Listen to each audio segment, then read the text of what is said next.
Greetings, Commanders, and welcome back to the Deep Space Carrier series here at Elite Dangerous. We are continuing on our way towards Colonia, which was the first destination that I chose for the maiden voyage of our fleet carrier because it seemed like a relatively safe choice that gave us options in case things kind of went south. So far, we've made a single set of jumps during our weekly live stream that I'm planning on doing for at least a foreseeable future, depending on how much interest there is. The next jump will be on Sunday at 6 p.m., so be sure to come back for that.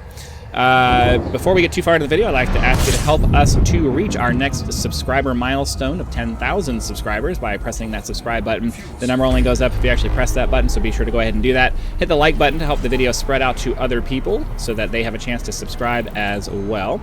And then after you're finished watching this video, be sure to head over to the channel itself and check out the more than 1,500 other videos available for your enjoyment. They are organized in nice, neat little playlists for your convenience, so be sure to go ahead and go check those out.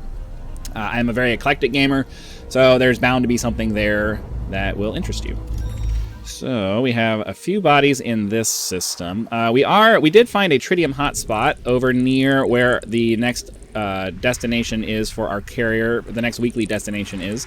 So we're done looking for icy rings because we figured that out.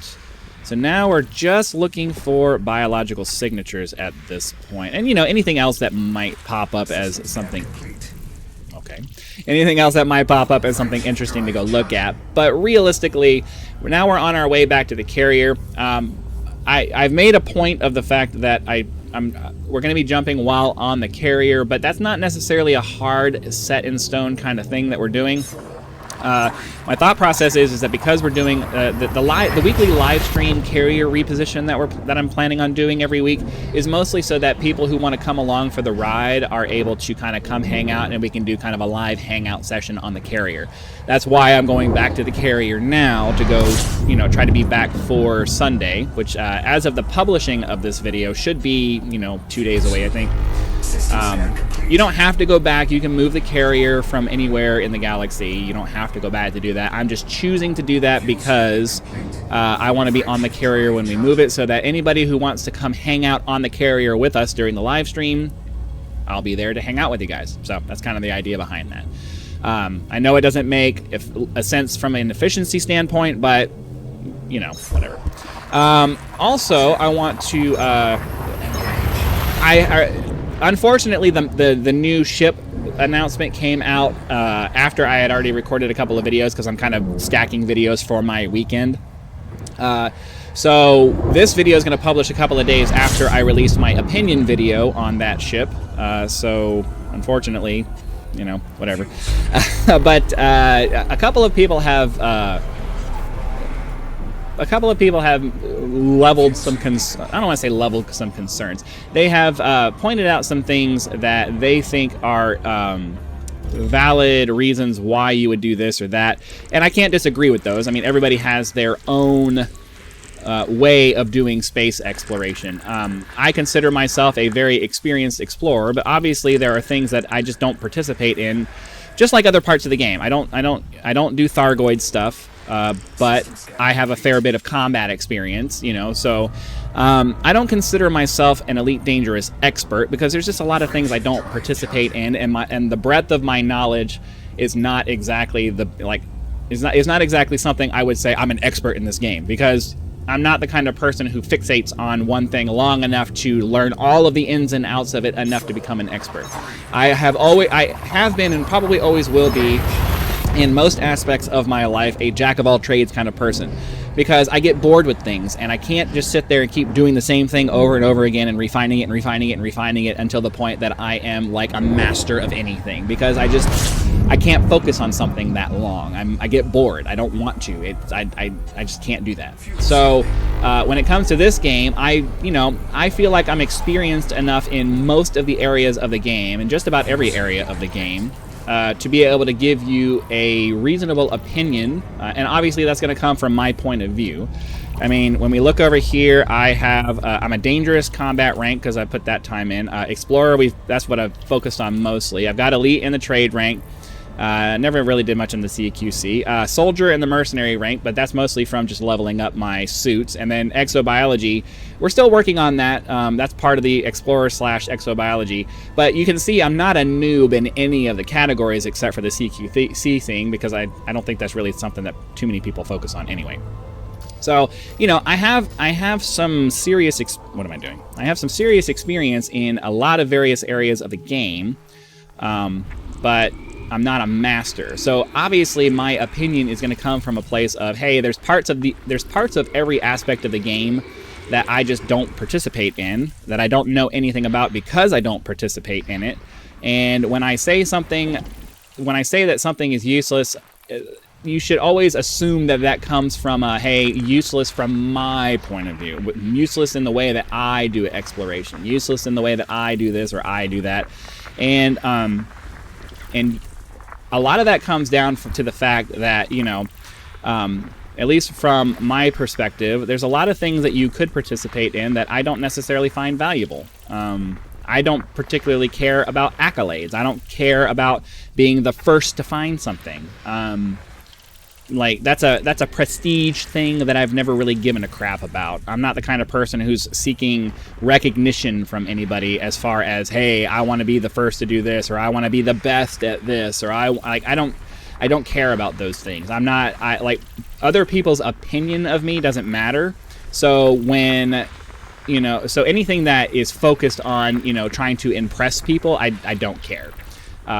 What I care about is what is the most efficient way to get something done, or what is going to get me the most reward for the amount of time and effort that I'm putting in, or is what I'm doing fun and interesting to do. Those are the things that I care about. So when I'm talking about this exploration ship that's coming out, my opinions on what it's going to do and how it's going to do it and what matters when it comes to an exploration ship is going to be different from somebody who is a recognition seeker. Obviously, they're going to be looking for different things out into the black. Me, I am going out there hoping to make a lot of money and hopefully stumble across some interesting looking things. So those are the things that I care about. I want to be out in the black and enjoy the experience of being out in the black. You know, that's a focus for me. I want to enjoy feeling like I'm out in space and just moving around. Exploration is a cool part of that, but it's not the primary reason I play this game. I play this game because I want to feel, I want to have that experience of feeling like I'm just a resident of space. And that's kind of the idea. And I like the idea of being out in areas of the galaxy where we might find something really cool. I don't care about getting recognition for having found something really cool. I don't care. I care that, hey, we found this really awesome thing. It looks really interesting. Let's enjoy seeing this cool thing for a minute, and then now let's move on and go find something else to do. Because I don't care about anybody's opinion of who I am, my opinion on things. Like, I care in that, you know, I hope that you guys get some value out of these videos, and I hope that my experience lends some weight to my opinions on some of these things. But at the end, you know, I enjoy playing games the way I enjoy playing games, and any opinion I give is going to be colored by that particular way of thinking.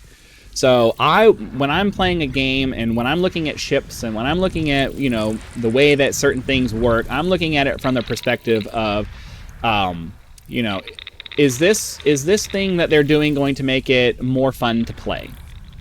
And, you know, or at the very least less annoying to play. And for me, as somebody who almost never uses my SRV, that's one of the comments, is that, you know, I had a couple of people making a big deal of the fact that, you know, the SRV is a big thing to them. And you know, that's cool. You know, everybody has different priorities with what they're doing. But for me, I never use the SRV, so them making a big deal about the fact that the ship has the ability to, it makes it easier to deploy your SRV. Well, go back through the entire video series that we've done so far, and you can count the number of times I pulled out my SRV in the hundreds of videos that are, I don't even know how many videos that there are. I don't want to say hundreds. Probably hundreds. It's probably been hundreds of videos. Actually, why don't we take a second and go look at that? We'll put up Elite Dangerous in my channel here. And we have 214 videos, according to the counter on my channel, which isn't necessarily the most accurate thing in the world. I should actually probably go look at my playlists and count those up. But anyways, hundreds of videos at the very least, and you can count on one hand the number of times I pulled out my SRV. Okay? So, like, you have to keep in mind when you're listening to somebody's opinion on the internet that it's coming from their perspective in whatever way that they do things. So, you know, I welcome comments like that, and I'm not, like, I hope I don't sound like I'm butthurt about comments like that. It's like, that's not the point. The point is that I'm the kind of person who likes to make sure that I'm as clear as I can be about how that I'm as clear as I can be about the things that I say and where I stand on a topic. And so, you know, I'm not trying to argue with anybody to try to say that your opinion doesn't matter. Your opinion absolutely matters, but it matters to you, and my opinion matters to me, and we just need to keep that in mind when we're having a discussion about things. Because your approach to doing things is going to be different from my approach to doing things because we're different people. And it's just the way it works. Okay. So we have a biological source, a planet with 4 biology on it that we're definitely going to go check out. I'm kind of hoping... Okay. Jeez. Okay, that gets rid of those. We have another one of these. And another one of those. And another one of those. System scan complete. So we do have a 4 biology planet over here, and was that a high metal content? Well, even if it is a high metal content planet, the odds of it, because it doesn't have 2, that automatically decreases the odds of it. Oops. That automatically decreases the odds of it being stratum tectonicus, but it is a high metal content world, so it is possible that it could be. So let's super cruise overdrive over there, 250-ish.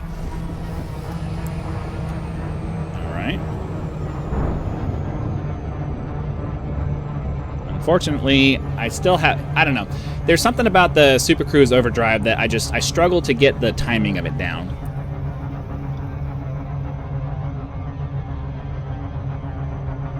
It seems to be that right around 1,000 light seconds, you can use the 10% of the distance rule for the speed and to turn it off, and that gets you pretty close. Once you start getting past 1,000 light seconds, though, it starts looking like you really need to start waiting for, like, 6 seconds or even 5 seconds on the ETA timer,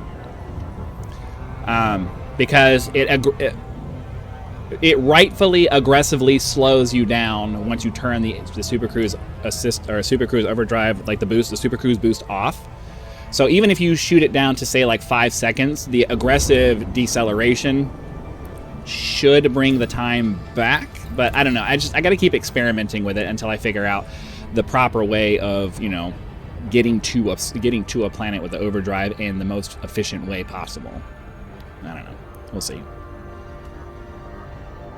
So let's get this planet scanned. I'm expecting there to be, with a high metal content planet, I'm expecting there to be some kind of stratum on it, and I'm hoping it's going to be stratum tectonicus.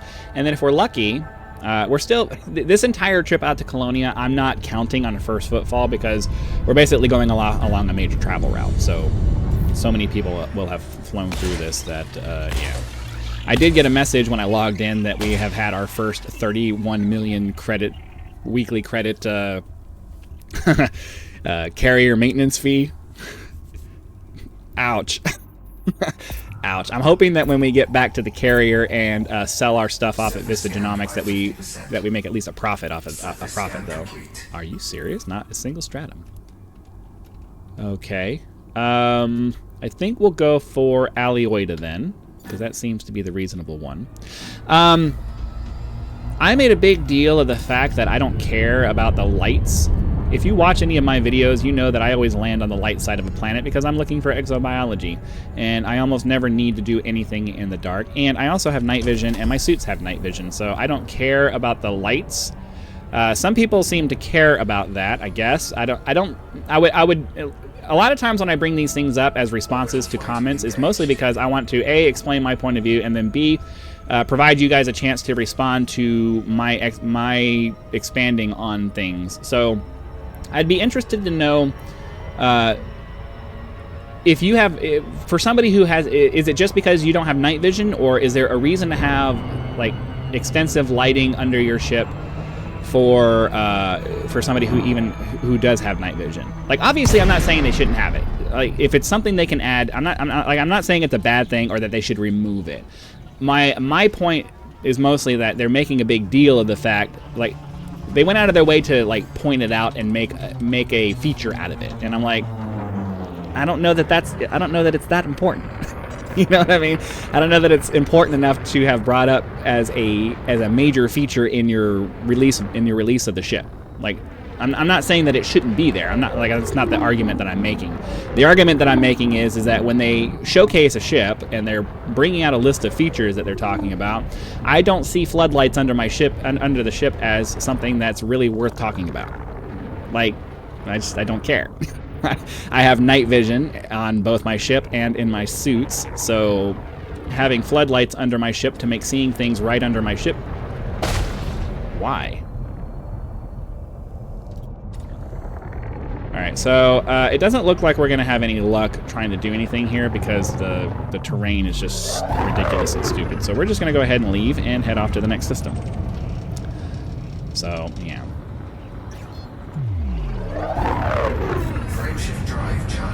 And I think, you know, I know that, especially when I'm doing things off the cuff and I don't have like a set list of things that I want to say and how I want to say them, a lot of times I will say things in a way that comes across the wrong way. It's like, when I say that the lights don't matter, it doesn't mean I don't think they should be there. It's just that when they don't matter from the context of you're showcasing a ship here, why are you highlighting this as an item? Like, who cares about lights under your ship?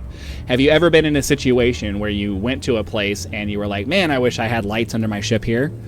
I haven't. I've never been in that situation where I wish I had more lighting under my ship. I mean, I guess if those floodlights like go really far all the way around, like if it gives you the flashlight effect all the way around your ship, that could be better, but even then, I don't care. If you're in your ship or your SRV, by default, you have access to night vision. And if you're in your suit, you can engineer it to have night vision. So I don't really care about lights under the ship. And so, yeah, they should be there. I think it would be great if they updated all the ships to have that. I think they should update all of the ships to have that. I don't think it's unreasonable to have more lighting under your ship. But focusing on it as a feature of this exploration ship, like it matters, is just, I was like, seriously? We care about lights under the ship? That's not something I care about. That's not a feature to me. It should be something that's on all of the ships anyway. And if they don't, even if they didn't put it in there, I wouldn't notice in the slightest if it was there or not. So it's not a feature to me. So yeah, I don't necessarily, especially the first time around, I don't necessarily do the best job of effectively explaining my position on things, because sometimes I just don't think about little details like that make it clear that, yeah, I think they should have this, but it's not necessarily something that, you know, should be a highlighted feature of whatever it is that you're looking at. The SRV is the same thing. I have never had, in any of my ships, I personally have never had an issue getting my SRV out. And I think a lot of that probably has to do with the fact that I make sure I land in areas where I have flat ground and all of that, and getting the SRV out isn't a problem. But even then, I mean, you know, personally, I don't use the SRV almost ever. And when I do, I make sure I land in a spot where it's easy to get it out. So again, it's nice that, you know, it's something that I think more clearance is probably a good idea. I don't think it's bad that they're doing that, but to me, it's not a feature. It's not something that's going to impress me about a ship. Like, A, because I don't use SRVs very much, but B, because they should just increase the clearance on all of the ships then. Like, if that's been a problem, that's something that should just be applied to all ships. It shouldn't be a feature of this one. So, you know, I just, nothing about the release of, none of the details about the ship that were released in the video that I saw, or that I've heard about so far. I've watched a few videos on it, and they all say pretty much the same things that the React video that I did was. I haven't heard anything that really particularly impresses me about that ship. It's just, I'm not impressed with it. You know, especially in the looks department. I made that very clear in my React video. I watched another video from, I think, Ricardo's Gaming, and he did a cut and paste kind of thing where he removed the bottom of the ship, and man, it looks way, way, way better when you do that. It looks more like a fighter when you do that, but it looks much more attractive. It's way, way more attractive when you cut out the bottom of the ship. System scan complete. It's like a night and day difference. Like I love the appearance. Go check out the Ricardo's Gaming video. Head over there. Get to the part where he photoshops out the bottom half of the ship. That is a gorgeous ship when you look at it that way. Beautiful. Like I would buy it just for the looks if you just remove the bottom half of the ship. Massive, massive, massive difference, and I love it. Like it's gorgeous. I was like, ooh! I actually got excited when I saw it, but they're not going to change it to that because that would make it too cool to look at. I don't know. The philosophy for the developers of this game does not appear to be yes and, it appears to be yes but. Yes, you can have this, but you got to give up something for it. And it's like, yes, you can have a top half of the ship that looks cool, but you're you're also gonna have to have a bottom half of the ship that looks like ass. Like, ugh. Can you just give us the whole thing, please? Like, you can give us really awesome stuff. It doesn't have to come with the crap. It really doesn't. Okay. And how many jumps do we have left to the carrier? 15. That's pretty good. We had 25, so we got a good 10 jumps in today, and that's with a landing to go check out the thing there. So I think we'll get a couple more jumps in. See if maybe we can find some biology. But I have this episode and then the next episode that I'm going to record right after this, and by then we should be at the fleet carrier. So. And we'll be ready for our weekly live stream carrier reposition, which is going to be Sunday at 6, in case you didn't hear me the first time I said it.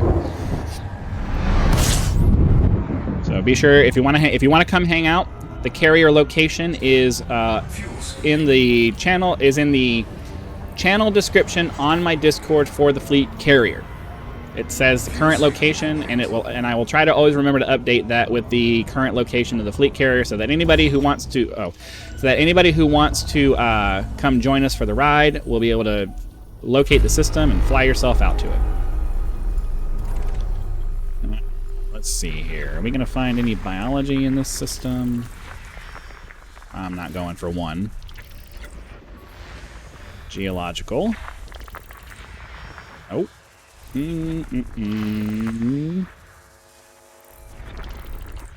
Single biology is almost always bacteria. Now, it is certainly possible that the single biology could be something else. I'm not saying that it can't be. I'm just saying that if you're going to do it from a statistical point of view, the chances of it being bacteria are astronomically high, and the chances of it being anything else are astronomically low. So I don't generally waste my time on single biology bodies. Now, you could find somebody did leave a screenshot in the Discord, which you should head over to the space screenshots in the Discord, and they said they found a single biology planet that had a really cool looking biology on it. That's absolutely a possibility. It's just the odds of that happening are like like that. And I don't really want to waste my time going to check out every biological signature on the off chance that it might be something really cool. So that's just every pilot is going to have their own metrics for, risk versus reward. And when it comes to, how you spend your time, that is a risk versus reward situation. You're risking the time you're spending versus the reward of actually finding something, and how you weigh that depends on how much you value your time. I value my time quite a lot, so I would much rather spend my time increasing the odds that we're going to find something cool, rather than just go after everything and then maybe eventually we find something awesome. Like, everybody has their own equation for how to balance that. I think once we get down to I mean, we still have to scan these bodies. So, but ideally, if we don't find any biology, once we get down to about 10 jumps, we'll go ahead and call it for the episode, and that'll give us 10 jumps to get back to the carrier in the next one. So, if we don't find anything in this system or the next one, we'll jump to the next system after that and call it a day. Nothing there.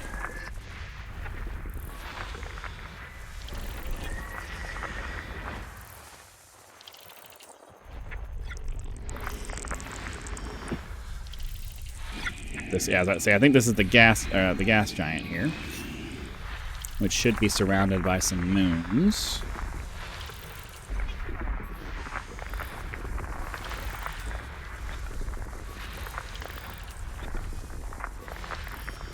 All right, no biology in this one, so we'll jump to the next one. I turned away to get out of the orbital plane. I was like, why am I facing off in a really weird direction? Oh, because I went down to make sure I got under the plane so that the star wasn't in the way. So yeah, if this next one doesn't have any biology, we're just going to go ahead and call it a day, and I'll start my recording for the next day's episode. Let's see what we have. This is the last chance in this episode to find something. Start going this way so I can get away from the orbital plane. So that ideally the star isn't in the way. We got 11 bodies in this one. And there is like one high metal content world here.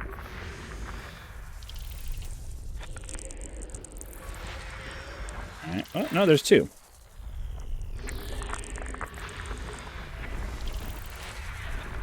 Scan that. Scan that. Oh. Biological 2, but it's an icy body, which means it's going to be Fonticula. Yeah, fine. Better to find something than nothing. So we can go land, and we can at least get a little bit of money out of that. It's not going to be anything like Stratum Tectonicus, but you know, it's better than nothing. All right, that's it for the high metal content bodies. And there we go. System scan complete. So, yeah, we're close enough to the 10 jump mark anyway, so I think this actually worked out pretty good. So I'm gonna test this theory out and just bring it down to, like, say 5 seconds. Or 7 seconds, sorry. I need to wait till 5 seconds. I think 5 seconds is probably the number we should be shooting for to minimize how much further up past 7 seconds it goes when we turn it off. Because you want to be right around 7 seconds. That's the Super Cruise assist sweet spot, is 7 seconds. That's where it puts you when you're trying to do this stuff. So let's go get this body scanned. We'll get down there, scan some Fonticula. This episode will be a little bit long, but that's all right. I probably should stop worrying so much about keeping it under 30 minutes. I don't know that anybody who watches this stuff really cares about that. I know I look at the time of a video when I'm thinking about whether I'm going to sit down and actually watch it, but I think most people are just interested in what is the content that I'm about to watch here.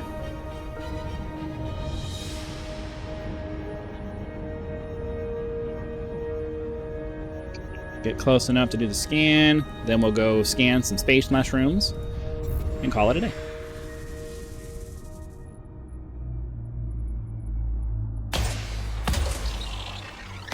Six probes for the efficiency on this. There we go. And then we'll wait for it to tell us bacteria and Fonticula. Head down and scan some mushrooms. You'll notice I say Fonticula with a fair amount of certainty. See? Icy bodies with two signatures on it are almost always Fonticula and bacteria. It's just the way it works. So, let's try to make sure we land on this side here. So I'm positioning myself so that I can have a decent angle when we come down to do the landing here. I want to land in a relatively flat spot, so I'm hoping that this set of color here, like this big set of color here, is going to mean it's going to be in like a nice long flat area for us to land in. Orbital flight engaged. So yeah, like right there.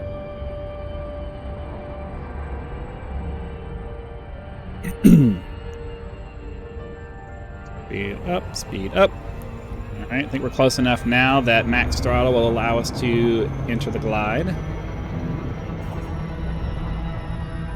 I will say again that I really wish that the ships here were able to you could just set it to max throttle and it will with maximum efficiency get you down to the ground. But again, manual things for no other reason than just because they want it to be manual. Landing gear deployed.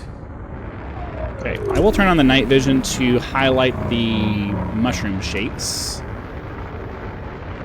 Yeah, right here. This is what we're doing. So I'll get the other 2 samples on my own. I just wanted to give you guys a nice landing so you can see what we got and see what kind of fonticula it is. You don't need to see me get the other one. So we're going to go ahead and call that an episode. Hopefully you guys had fun. Be sure to click the like button so the YouTube algorithm knows. Subscribe to the channel to help us reach 10,000 subscribers. Join the channel as a member if you'd like to get early access to videos, among other perks. Or if you just want to contribute with a single-time contribution, you can leave YouTube's version of a tip with the thanks button. We have Fonticula Campestris Emerald. So again, thank you very much for watching this episode of Elite Dangerous. Be sure to come back for the next installment of our journey, and I'll see you for the next one.